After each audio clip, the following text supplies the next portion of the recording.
नमस्कार मेरे प्यारे साथियों, मैं डीपी आज एक नए वीडियो के साथ आप लोगों के सामने हूँ।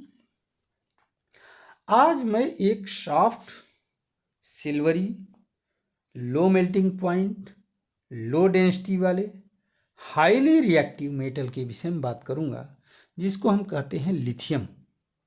इसका परमाणु क्रमांक होता है 3 और परमाणु भार होता है 6.941, जिसको लगभग 7 माना जाता है।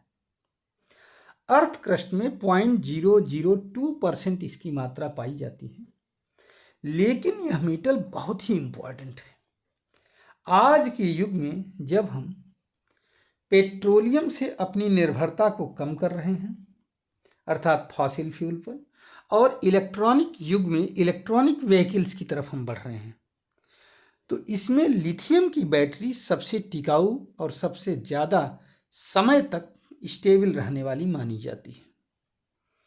जैसा कि हम सभी लोग जानते हैं, लिथियम की छोटी सी बैटरी आपके मोबाइल में लगी रहती है और आप 24 घंटे, 48 घंटे, 72 घंटे, 72 आवर्स, 48 आवर्स तक आप अपना मोबाइल चलाते रहते हो, है ना। स्टैंड बाई कंडीशन उसमें बताता है ना। ऐसे ही आपके लैपटॉप में लगी हुई, ऐसे ही एरोप्लेन में भी होती हैं यही लिथियम बैटरी। तो जो स्टेबल बैटरी बनाई जाती है, टिकाऊ जिसको कहते हैं, जो लंबे समय तक चार्ज होने के बाद में लंबे समय तक काम कर सके, वो लिथियम की ही बैटरी होती है। इसका महत्व बहुत ज़्यादा है इस समय, जबकि हम इलेक्ट्रॉनिक व्हीकल की तरफ जा रहे हैं। हालांकि इंडिया में लिथियम कई जगहों पर पाया जाता है, जैसे J&K में अभी हाल में खोजा गया है, राजस्थान में भी खोजा गया है, झारखंड में है ही है। लेकिन ये भविष्य के मद्देनजर अगर हम देखें तो ये हमारी कुल मांग को पूरा करने में भविष्य में सक्षम नहीं है, आज भी नहीं पूरा कर पाती है। अब माना जा रहा है J&K वाला जो लिथियम भंडार खोजा गया है, उससे हम कुछ निकाल सकते हैं। कुछ ऐसे विश्व में देश हैं साउथ अमेरिका में, जहाँ पर लिथियम का भंडार भारत की अपेक्षा कई गुना ज़्यादा है।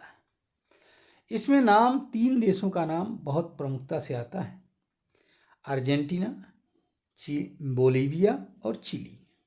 ठीक है, ABC कहा जाता है। इसमें से अर्जेंटीना, बोलीविया और चिली के साथ इस समय भारत क्या कर रहा है? 5 लिथियम ब्लॉक्स पर अर्जेंटीना के साथ चर्चा चल रही है और बोलीविया और चिली के साथ भी इसी तरह चल रही है। इसको कहा जाता है, एक एग्रीमेंट है जिसको कहा जाता है नॉन डिस्क्लोजर ट्रीटी। मतलब हमें कौन कौन सा ब्लॉक ये सब कंट्री देंगे, ये डिस्क्लोज नहीं किया जाएगा, लेकिन हम इन देशों में लिथियम की माइनिंग करेंगे। हो सकता है उसको प्रोसेस करने के बाद हम दूसरे देशों को भी बेच सकते हैं, अपने देश में रिक्वायरमेंट को फुलफ़िल करेंगे और इन देशों को रोज़गार मिलेगा, इन देशों के लोगों को माइनिंग करने में। तो ये एक बहुत बड़ा वो है विषय है और मतलब एक बहुत बड़ा सोशल वो मतलब आर्थिक पहलू है माइनिंग का, जो कि हर देश करता है जिनके पास ये रिसोर्सेस होते हैं। वो दूसरे कंट्रीज को बुला करके अपने यहाँ के रिसोर्सेस को निकलवाता है, उससे कुछ कमाई करता है, उससे अपने देश की GDP वगैरह बढ़ाता है। अच्छा, एक बात और भी है कि ये जो लिथियम है, लिथियम को आज की तारीख में वाइट गोल्ड भी कहा जाता है, क्योंकि बहुत ज़्यादा इसकी आवश्यकता है। हालांकि अगर आप ओरिजिनल वाइट गोल्ड की बात करोगे तो वाइट गोल्ड एक्चुअल में लिथियम नहीं है, लिथियम को माना जाता है। थोड़ा सा हम इसके विषय में भी जान लेते हैं, वाइट गोल्ड होता क्या चीज़ है। वाइट गोल्ड एक गोल्ड का एलॉय होता है। 75% इसमें गोल्ड होता है, 25% निकल होता है और जिंक होता है। इसको 18 कैरेट गोल्ड के बराबर इसमें गोल्ड होता है और ये जो है ऑर्नामेंट्स बनाने में, हार्ड ऑर्नामेंट्स बनाने में काम आता है और प्लेटिनम का लुक देता है, इसलिए इसका यूज आजकल बहुत तेज़ी से बढ़ा है।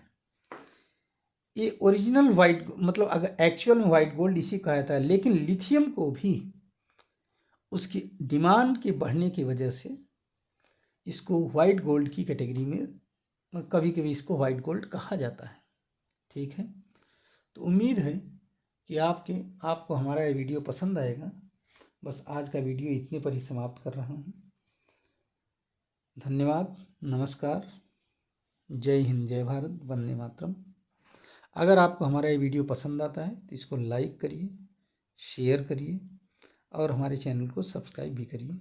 नमस्कार।